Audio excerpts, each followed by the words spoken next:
Tonight, the dangerous smoke now on the move, blanketing tens of millions across the country. From Chicago to New York to Washington, skylines blotted out, D.C.'s iconic monuments barely visible. This time lapse shows the smoke making Pittsburgh disappear. The Major League Baseball game just postponed, plus President Trump's new threat to Canada if they don't stop the smoke. Texas flood emergency, the urgent rescues of trapped families, and our first look at the total devastation. This bridge completely washed out, cars and RVs flipped over, crews bringing food to children stranded in camps. President Trump rehashing election claims in a primetime speech, accusing China of interfering with the American election. So why is that country's president still invited to the White House? Gas prices rising again as the U.S. military ramps up strikes in Iran. New video showing this surveillance tower destroyed as U.S. forces rappel down onto a tanker in the region. Shootout caught on camera, a man opening fire on police, the daring rescue after one of them is shot. The deadly landslide in China sweeping away buildings, forcing hundreds to evacuate, dozens still missing. The new details about that parasite outbreak, the lettuce supplier now recalling some of its product. But is iceberg lettuce the only concern? What experts now say. The car turning into a fireball, the police officer pulling the driver to safety. And our great Americans, John Leguizamo, one of the stars of the Odyssey, on his trailblazing journey through Hollywood. Nightly News starts right now. This is NBC Nightly News with Tom Yamas. And good evening. We thank you for joining us on this Friday. We want to start with that dangerous smoke now on the move, smothering new cities today. 100 million Americans are breathing in that toxic air tonight. The smoke now creeping south, Washington, D.C. getting some of the worst of it. You can barely make out the Capitol Hill dome there, and the Washington Monument now enveloped in smoke. Major cities now unrecognizable. Chicago, Philly, New York, all still choking on the dangerous air. This is time-lapse video of Pittsburgh skyline. Look at all those buildings seeming to disappear behind that smoke. And you can see here all that unhealthy air pouring in from Canada and the wildfires raging up there tonight. We'll time it out when it finally moves out in just a moment. But just in tonight, President Trump is now threatening more tariffs on Canada because of that smoke. Our Tom Costello is covering it all tonight. He starts us off from hard-hit Washington. 100 million Americans from Minnesota to South Carolina facing dangerous smoke from the Canadian wildfires. The Washington Monument surrounded by smoke, a haze over downtown Baltimore, people masking up in Philadelphia. It's really hard to breathe, especially in the afternoon. It becomes even worse. In Cleveland, they postponed tonight's Guardians-Pirates baseball game because of it. The D.C. government canceling its outdoor activities and closing outdoor pools. I shot this video as I landed at Washington Reagan this morning. Canadian smoke hanging low. The president's helicopter lifting off in a haze. The air quality here considered unhealthy. My eyes have been red and itchy all day. I've been coughing. Health experts say if you're outside for any period of time, you should wear an N95 mask. Chicago and Detroit both choking on smoke that put air quality readings in the hazardous range. EMS respiratory distress calls surging. Look, this is pretty unprecedented. We shattered records yesterday. Georgetown Med's Dr. Helen Dakota telling me, so this is a red alert air quality situation, which means that everyone can feel symptoms of the poor air quality. And this includes shortness of breath, chest tightness, wheezing. With nearly 200 fires now burning in Ontario alone. Toronto silhouetted against an orange sky with predictions the fires could burn into the fall. That smoke making some wild scenes out there. Tom Costello joins us now live from Washington. Tom, you need to mask up. Are others heeding the warnings as well? Yeah, there are a lot more people out here. If they're out here, a lot of them are wearing masks. Listen, we just checked. We're right now at an air quality index reading of 185. It's been going up. When you go over 200, you're in very unhealthy. But, Tom, yesterday we have multiple cities plus 500. So this index has been really in a very dangerous position and place for the last couple of days. Tom Costello leading us off from ground zero right now, Washington, at least tonight. Bill Cairns is here. And Bill, for the millions of people who are sick of breathing this air, what's the timeline for clearing it out? Yeah, so the smoke is going to still be coming off of this fire, but it's on the move because of a weather pattern that's going to move through this weekend. So we have all the fires that are burning. Some of the worst air in all of the country right now is still over northern portions of Minnesota. Look at Duluth. And then as we head to the south, we're still watching about a 1,000-mile stretch of the smoke all the way down to Washington, D.C. Pittsburgh and Cleveland have some of the worst air, along with Philadelphia. What changes over this weekend is this cold front will kick through. The smoke is going to lift out of the northeast during the day on Saturday, but at the cost of thunderstorms. And some of these thunderstorms could be severe, maybe even isolated tornadoes. So 89 million people were worried about from the Ohio Valley to the Mid-Atlantic. It gets rid of the smoke, but we have to deal with the storms. Yeah, and we'll be tracking it all as we watch the World Cup on Sunday here. All right, Bill, we thank you. That flooding emergency in Texas not over yet after walls of water tore through the hill country. Priscilla Thompson and her team in Kerr County tonight getting our first look at the mass destruction out there.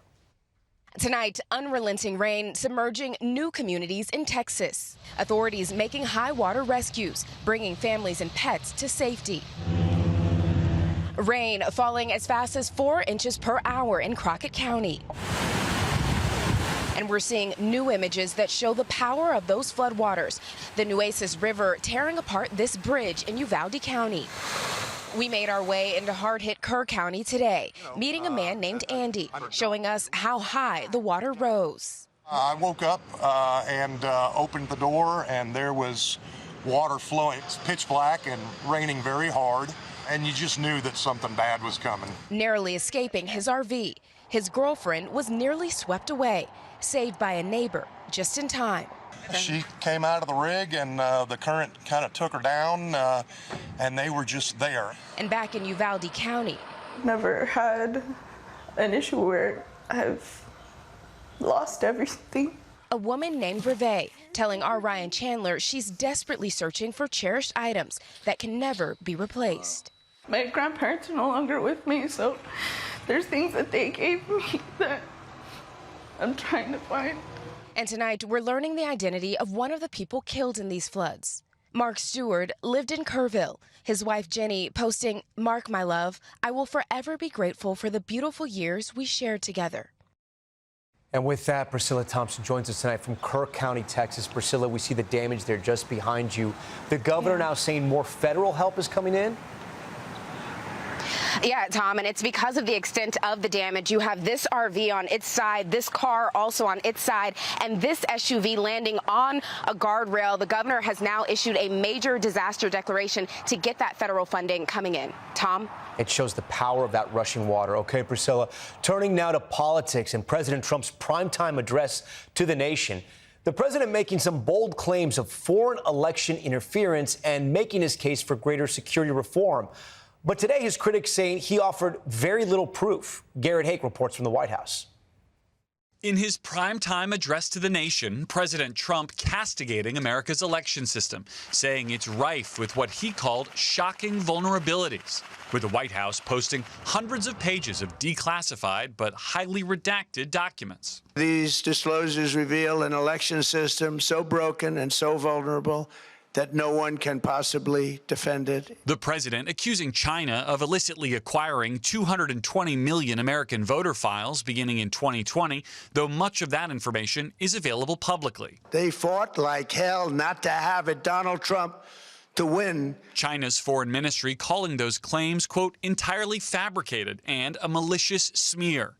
The president also pointing to a review of state voter rolls and public records by the Department of Homeland Security. They identified approximately 278,000 non-citizens who are registered to vote in federal elections. But election experts say the database that may have been used for that analysis often flags newly naturalized citizens as non-citizen voters.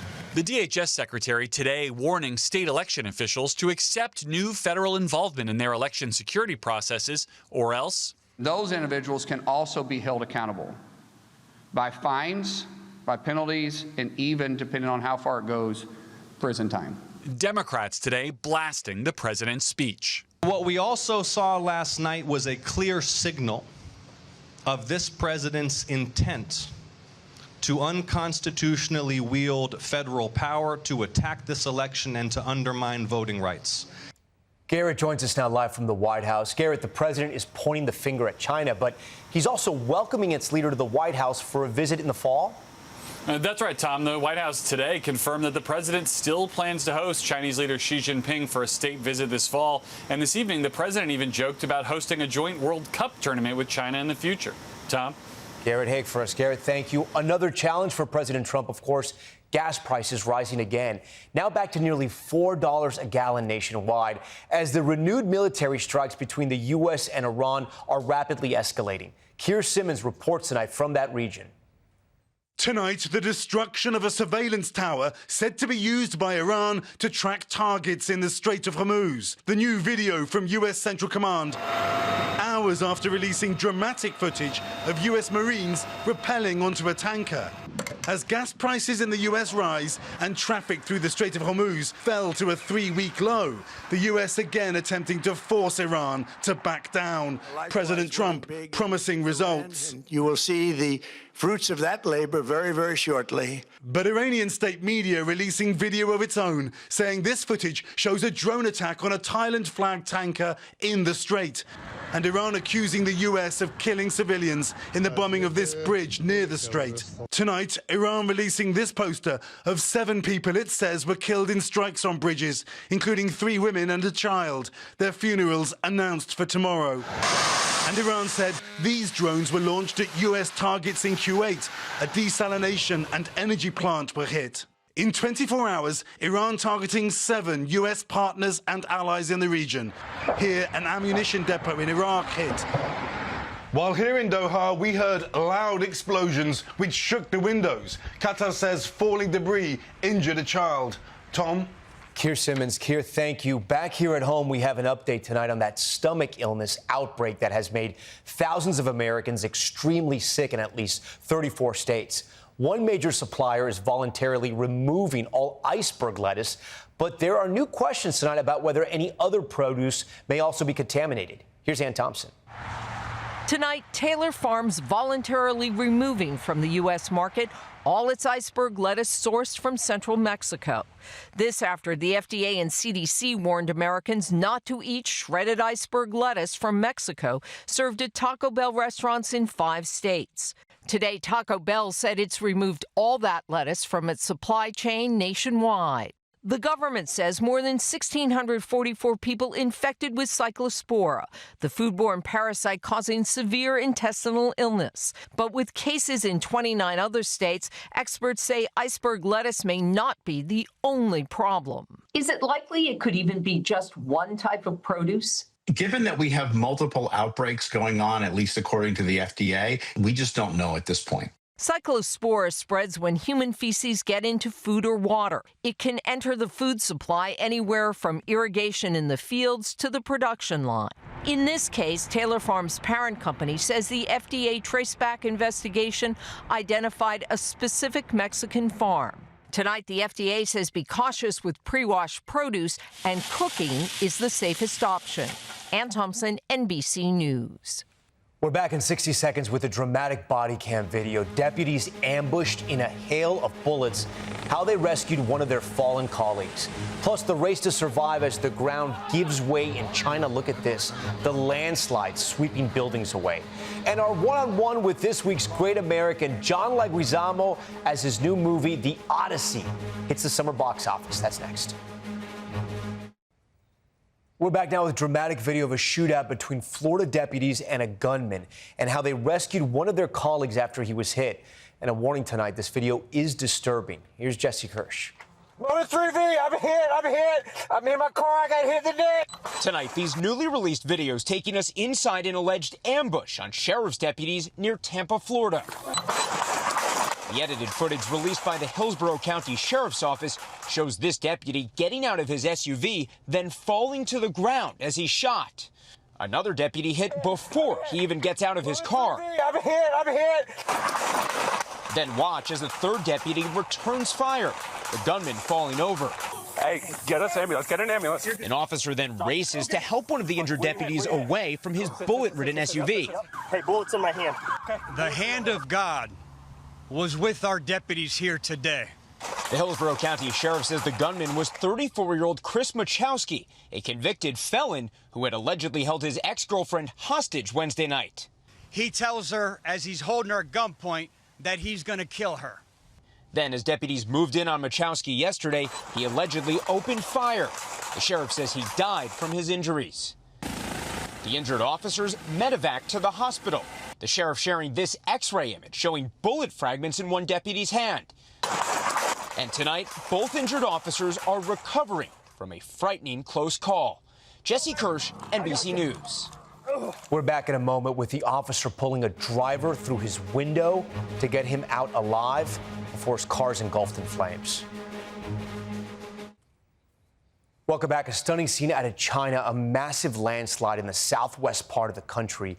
From the ground, you can see a dust cloud in the distance, and then the people just start running to get out alive. Buildings collapsing all around them. So far, at least 8 people have died, but dozens are still missing. 10 have been rescued. And a regular traffic stop back here at home gets serious fast. A police officer racing to a car when the whole thing just goes up in flames. You see it here. The officer pulls the driver out by the hands as the whole thing ignites. An incredible act of heroism to get that man out alive. And is this the clothing of the future? Check this out. Clothes that suit up without the wearer having to use their hands at all. It's developed by a team of American and South Korean researchers. Tubes powered by air pressure can fully outfit someone in just 10 seconds. All right, when we come back, John Leguizamo's long Odyssey, from brutal auditions to one of the biggest movies of the summer, this week's Great American. That's next. Finally tonight, our series about great Americans, where we talk with those who have achieved so much about their life and this country. Tonight, one of the stars of the new epic, The Odyssey, on his own journey through Hollywood, where he blazed a trail for others. Our great American tonight, John Leguizamo. What do you love about America? The fact that, you know, it gave me so many opportunities. I'm grateful for all that. Remember me? Benny Blanco from the Bronx? Trying to kill you! John Leguizamo has been captivating audiences for decades. No, I'm not supposed to put you out of your misery. From the screen... I didn't ask to come on this trip, did I? No, I don't think so. To the stage. Born in Colombia, his family moved to the U.S. when he was just 2.5 years old. Even at an early age, Leguizamo liked to make people laugh. I knew I had this ability, but I was disruptive. And my math teacher said, why don't you use your comedy for good? Why don't you become a comedian? So I did start looking up in the yellow pages. That's how old I am. And I found an acting school, and I was 17. And that class changed my life. Today, he has more than 100 screen credits. 100, that's a big number. Yeah. And you've been so successful, but it is rejection. It's auditioning, not getting a role, people telling you, we're not into you, or whatever. You're too Latin, you're not Latin enough. How did you deal with that? Absolutely, you have to have tough skin. But luckily for me, coming from the ghetto and underprivileged, I felt everything was a success. Every crumb, every tiny molecule of success was a huge win for me. Let's go! And his biggest success could happen this weekend, starring in The Odyssey, produced by NBC Universal and made by Oscar-winning director Christopher Nolan. We spent 2 hours at lunch. He would tell me about his life, his career, which was incredible. And then he told me I'm doing The Odyssey. And he got this character, Eumaeus. He goes, he's the most loyal character in Western literature. And I was like, oh, that's a heavy lift. I like it. And then at the dessert time, he said, you have the role. And I was like, excuse me? Because I thought I misunderstood it. You got the role. Oh, wow. Do you say yes, or do you have to kind of wait? No, I say yes. I say, of course I say yes. As soon as he left, I ran home, hugged my wife, kissed my children, called my friends, because it was the most exciting thing ever. But even with all his success, Leguizamo has never forgotten where he's come from, delivering this message to Hollywood at the 2024 Emmys. For years, I didn't complain about the limited roles my people were offered. The spicy sex pot, the Latin lover, the maid, the gangbanger. Turns out not complaining doesn't change anything. So you're up on the podium. Yeah. You're behind that mic. Right. And you light the place on fire. Oh, yeah. Why? because look where we're living in, man. I see myself as an artist, and artists are political. Artists take risks. And I think you have to risk things in life to get more things, especially for your people. And for Leguizamo, that's all part of being an American. What is an American? An American is a person who is considerate, respectful, who believes in others, who protects the vulnerable, who helps others achieve their dreams, who unites, who saves the world and keeps peace. Our thanks to John. We can't wait to see him in the Odyssey, which opens this weekend. That's Nightly News for this Friday. I'm Tom Llamas. We thank you so much for watching tonight. And always, we're here for you. Good night.